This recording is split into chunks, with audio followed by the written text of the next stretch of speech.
this is Rick Bell with Underwater Explorer. We've got a great show today. We're going to go to Deerfield Beach and see a 7-foot-long, 400-pound Goliath grouper. Then we're going to go on a cruise to the Cayman Islands and Mexico. Stay tuned. This is a pretty good-sized nurse shark off Palm Beach, Florida, and normally you see one or two about every dive. That's a queen angelfish. And this is drift diving, and probably its best.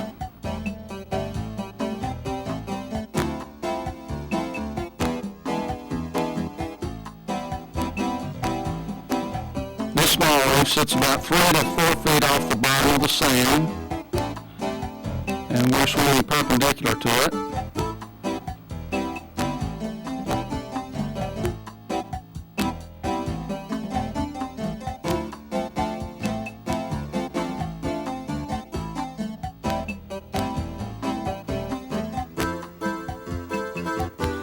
Usually the visibility in this area is 50 to 60 feet, but anything more than 30 you can pretty well see anything you want to.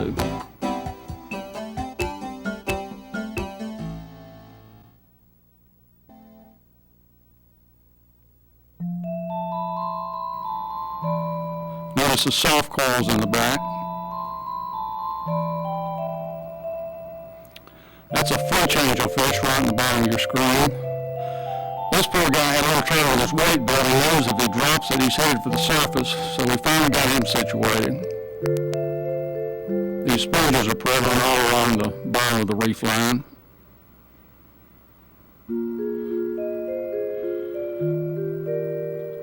And these fish schools congregate inside the core, and I want to have a getaway hole. Another beautiful queen angelfish.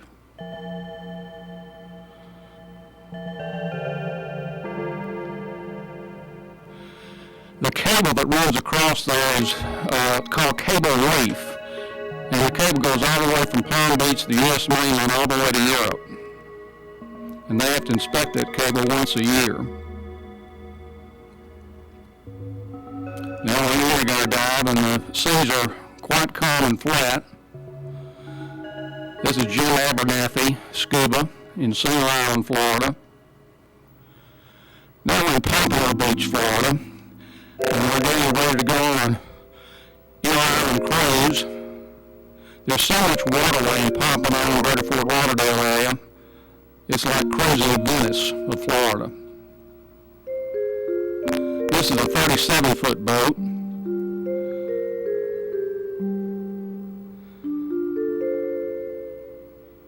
These canals are only about 10 minutes from the main oceanway. That's Doug Soders, inventor of the Baby Bee Blight, which is going to be a household name we'll talk to you a little bit about later on in the show. These beautiful homes and mansions line the waterways. Quite common in Fort Lauderdale area.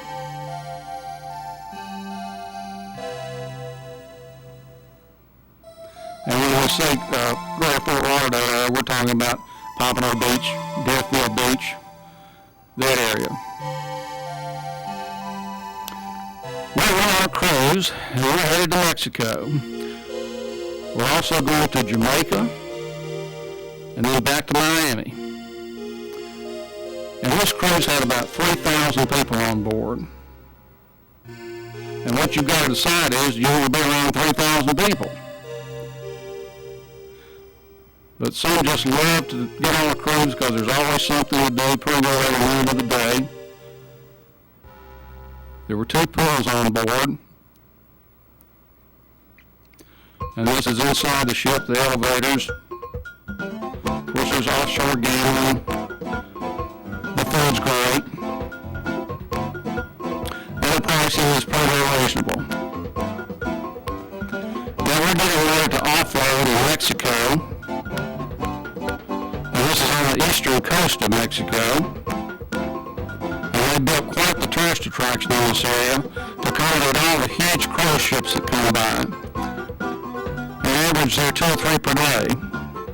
And this is the shuttle to take you to land.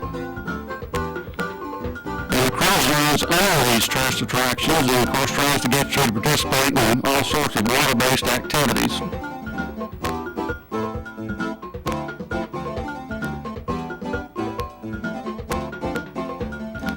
Usually give you a warning of about an hour to get back on the boat. And we're in Jamaica. This is the third leg of our cruise. And these freshwater streams that go through Jamaica are just really pristine, crystal clear. And the jungle foliage is just amazing. This is on the southern shore of Jamaica.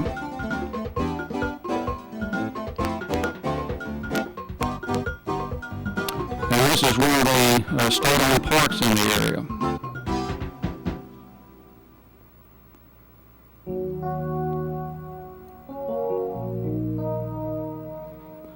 The trails are pretty well endless, although a guide will take you through the park, and it's about a 45-minute tour.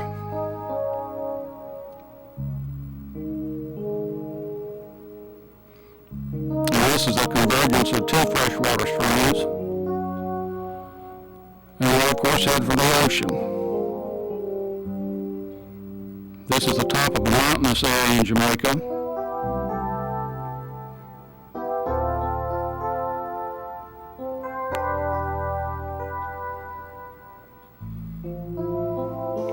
Have you remember that James Bond film in the early 60s with Ursula Andress? I think it was Dr. No. They went up a waterfall in Jamaica called Divin River Falls. We're going to do that now. This is probably the greatest tourist attraction in Jamaica. You can actually walk up these falls with guides, and it goes about 600 feet up. And you start at the bottom, and the hike takes about an hour. Incredible scenery. And you're supplied, you have to rent there some rubber water shoes to help you get a good grip on the rocks. But when we were there was just a typical non-ending line of people going up these falls. And there are little pool areas, and yes, they climb those too. But if you ever get a chance and you're in Jamaica, you've got to do Divin River Falls. Been in many movies. And there are a few quiet places along the way, and of course your tourist attraction at the end of the falls.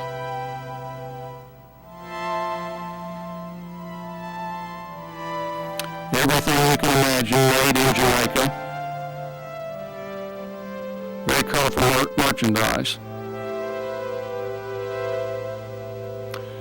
And this is when we're just getting ready to leave Jamaica. And you can see the many hotels that have come up in the area.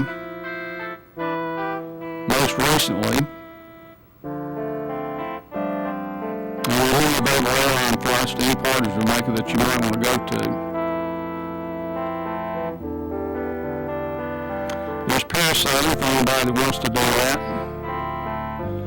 And you can get up as almost 400 or 500 feet high.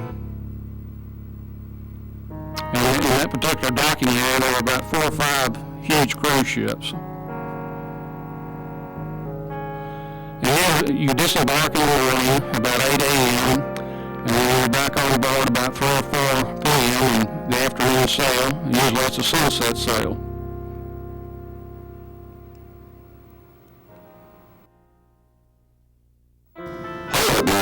That's you, Mom. I'm talking to you. People who study family life tell us that we spend more than 14.5 minutes a day interacting with our children. They say that 12 of those 14 minutes are parental directives. Don't the two of you ever just talk and do things together, get close? Why don't you try to work things out? Why don't you get together, get reacquainted? A good mother-daughter relationship is worth more than gold. You know, to teach love, you must first show love.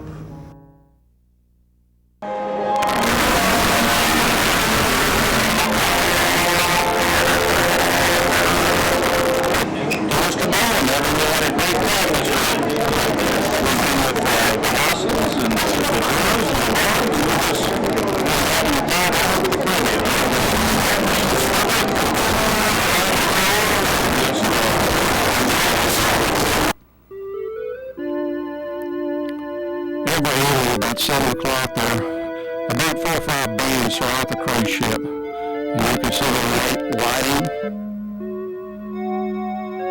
And everybody usually goes to happy hour about 5 or 6 o'clock. There's usually at 7, 8 p.m.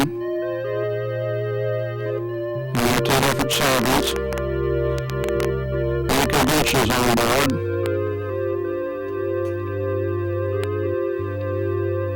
This is a group setting from around the area. And the bands range everything from pop, rock, to country, to anything format that you could imagine.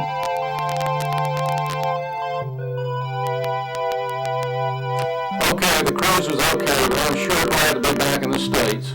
I guess when you go on a cruise, you got to decide do you want to be around 3,000 people all the time. Has its ups, has its downs. Let's get on back to Palm Beach and do some great diving.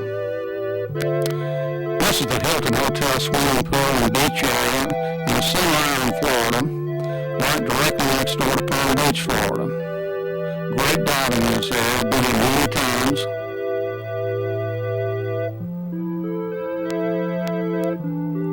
Now, this is one of the better hotels in the area to make your dive-based land adventure. First dive in about 50 to 55 feet of water directly off Palm Beach, and the visibility on this day was about 30 feet. And on good days it exceeds 100 feet, so this was a little less than average visibility.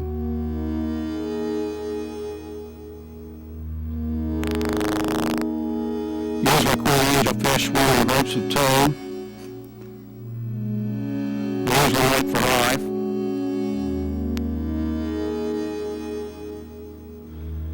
Sponges, basket sponges on these dives. Puffer fish. He swam and make himself look better to his enemies. There's usually 2 or 3 underwater photographers on each dive, and each dive consists of usually 10 to 15 divers.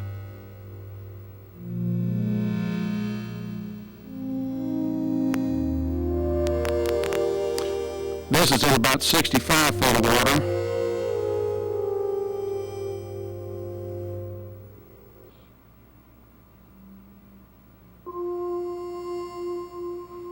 These guys come in all shapes and sizes. This also is a drift dive, although not as much drift as normal. Usually you just coast along. It's like a slow, comfortable walk. You don't have to use your fins, just stay stabilized in the water. And the diving is almost effortless.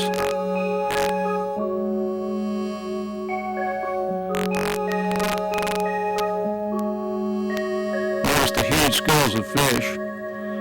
I think there are more fish off Palm Beach, Florida than any other place in the Caribbean I've ever dove. Partly this is because of the proximity of the Gulf Stream a quarter mile offshore. And it brings in quite a food source. Eating grouper.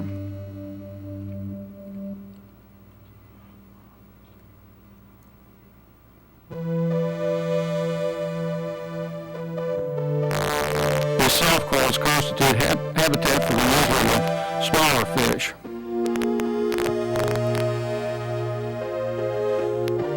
When visibility is not as good as normal, you need to kind of tend to focus on the smaller things on the reef. Smaller reef life is just as intriguing as the large sharks and anything else you might come upon. Another little puffer fish.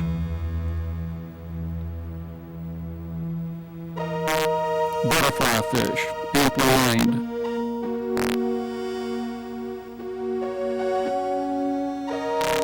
There's the showing of his fins.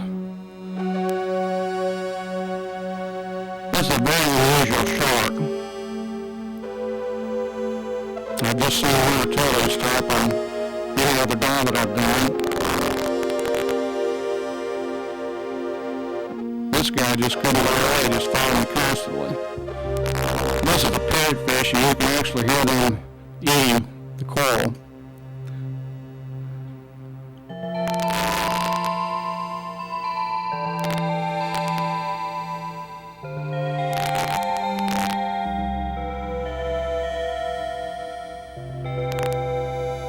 These queen angel fishes are always abundant in the Palm Beach area.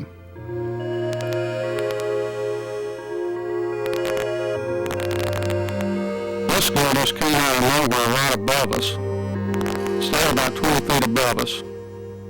Hello, my name's Nick. You guys are usually going to the wreck of the sea up here today. This is a big wreck. It's about 70 feet of water. The top of it's about 45 feet. It's an upside-down barge that flipped over when it sank and hit all the concrete culverts and a big, large circular culverts that are on the side now. When you tie in, there are stingrays that have been fed for the last few years, hanging out in the area. There's also a large 7-foot green morphine starface found. This is a great dive boat. We're in Deerfield Beach, Florida, and that's a 50-foot dive boat. Can accommodate up to 15, 20 divers very comfortably. We're on the way to a wreck right off Deerfield Beach, Florida. It's in about 70 feet of water. This is Heather, better known as Lobster Girl. She's a regular diver,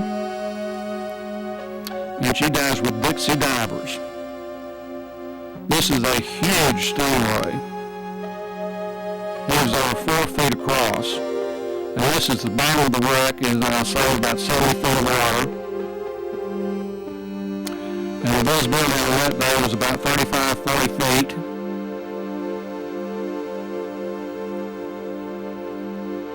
And what she's looking for is a huge glass grouper we're trying to find. When he's down there, he's 7 feet long, weighs about 400 pounds. And everybody gets on one side of the wreck and kind of works our way forward to see if we can find him. And the stingray is tame enough to take food. And there he is, glass grouper.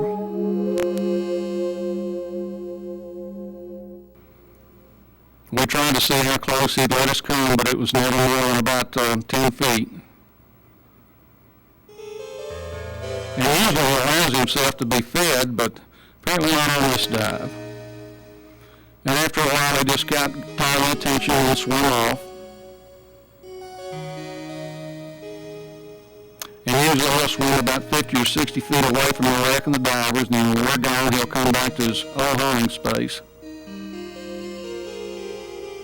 These are some of the soft coils on the wreck.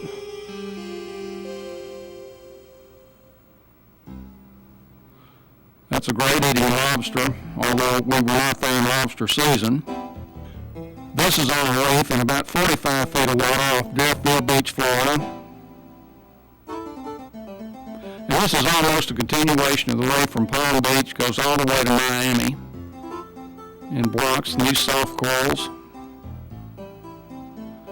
We're back on the boat, and Heather, the Lobster Girl, has got great results.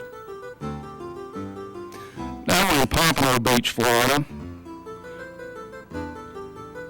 and these are some of the more expensive condominiums in the area. This is Doug Sawyer's inventor and patent holder of Baby Be Bright. This is a recording device that pregnant women wear around their stomachs, and they have a microphone that you can actually talk to your baby before it's born. This is in Pompano Beach, Florida. Jamie and Doug are on their pool area. And you're going to hear a lot about Baby Be Bright in the coming months. It's going to be featured on several national television shows. Play a song with JoJo the Wonder Dog. And these condos face directly on the beach or on the beach.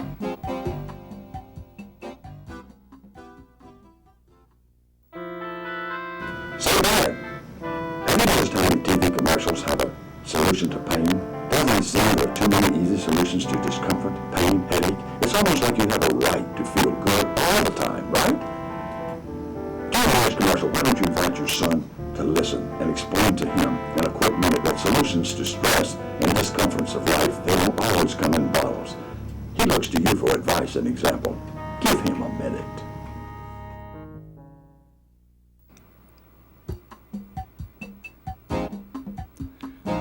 we're getting ready to dive with our famous Jenny Springs, Florida.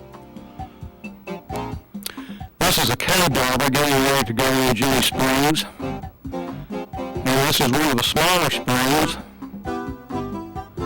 that flows into one of the cave diving areas. You have to be cave certified, and there have been several deaths in this in almost every cave in Florida in the early 1960s before it was really recognized as a sport. Now you want to get complete training before you even attempt a cave dive. These are some of the best freshwater caves known in the world. This is known as a fissure. And the visibility, of course, is over 300 feet. And this was a very calm day with not many people around, so the clarity was excellent. There are quite a few small fish in the springs, and they're accustomed to being fed, usually breadcrumbs and whatnot. And there are a few small bass in Jenny Springs. There's no fishing allowed, so they're pretty well always there year-round. Notice the extreme water clarity. It's 99.9% pure water, which is purer than the water we drink. Turtles abound here, and no one wants you close to them at all. And on the left is called tannic acid. It's when the Santa Fe River runs next to Jenny Springs. And tanning off trees causes that hazy look.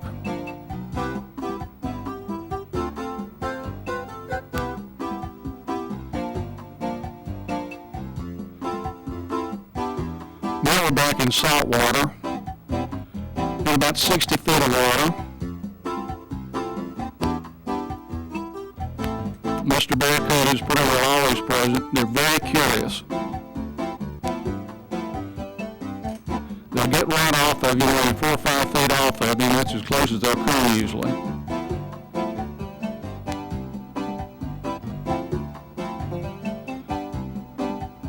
Another great lobster, if only we were in lobster season. And you can see again how this is a drift dive. Almost all the diving off somewhere in Palm Beach, Florida is drift diving because you never want to fight a current. You get too tired out and your dive length is cut severely. So drift diving is the way that most of this area is done.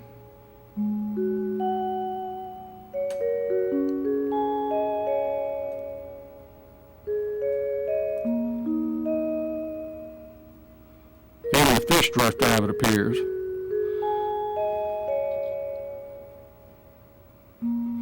Now we're back in about 40 feet of water, and the clarity has improved a little bit.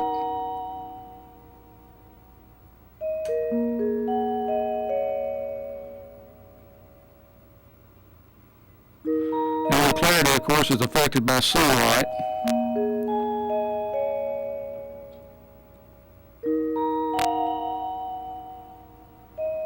That was a grouper way of us, and a little sand ray. That's called a guitar fish. We were down on the ledge about 5 to 7 feet off the sand bottom, and this is where most of the fish schools congregate. Beautiful soft coral.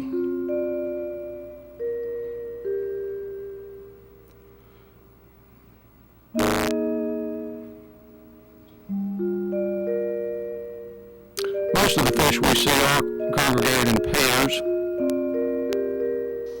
This is Rick by Water Explorer.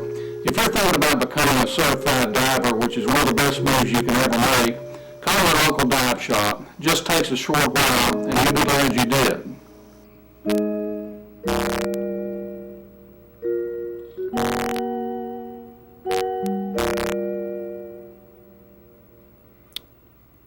We're ending our dive now, and the ocean is about 2 to 3 feet. Very calm day. To get back on the boat, all you do is take your fins off and hold on to the ladder, and somebody helps you into the boat, helps you with your tank off, and you change to the next tank. And each dive charter is a 2-tank charter usually.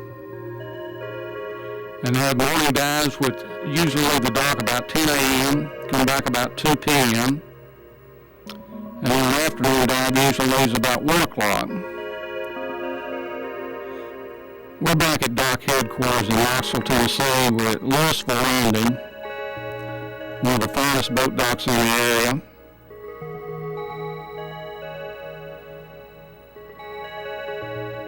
And these lake houses are prevalent.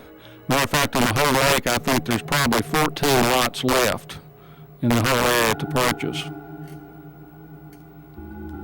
And we're getting ready to take on a lake cruise. This is Don and Kathy Hassan, and we're on Loudon Lake in Knoxville, Tennessee. Checking out Don's new ski boat. And it's a Regal. Fine lake scenery.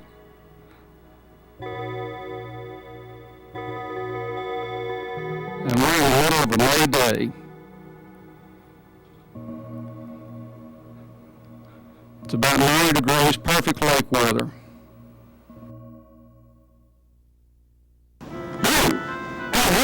Yes, you. Are you aware that families in which both parents work have a 400% higher divorce rate? Would you like to know how to reduce that chance? Many behavioral scientists believe that as little as $1 per month with your spouse could make a big difference. You could go to lunch, have breakfast out, take a walk together in the evening. The time you spend listening, sharing goals and beliefs, you could be uplifting each other. When's the last time you really took the time to share? It's worth it, you know. We're going to take a look at a regional fundraiser for a remote area medical. And this is headed by Stan Block. I don't know if you remember Stan from the Mutual of Omaha's Wild Kingdom back in the late 60s. This event is for probably about 120 people, and the plans that you're looking at are owned by Remote Area Medical. It's Stan Block on the right.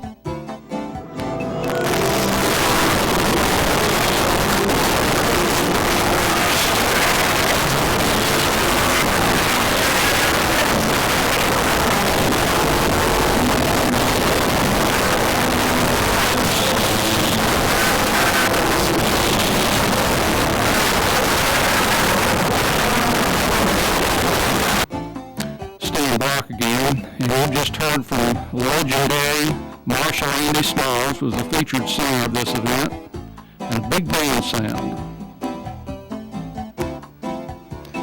And the tour is available inside the remote area medical airplanes.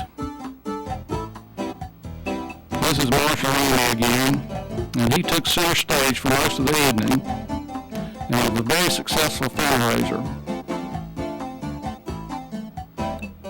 Marshall Andy on the right, and of course Stan Block on the left. And he's giving a speech regarding veterans, as this event is normally hosted about the second week of June.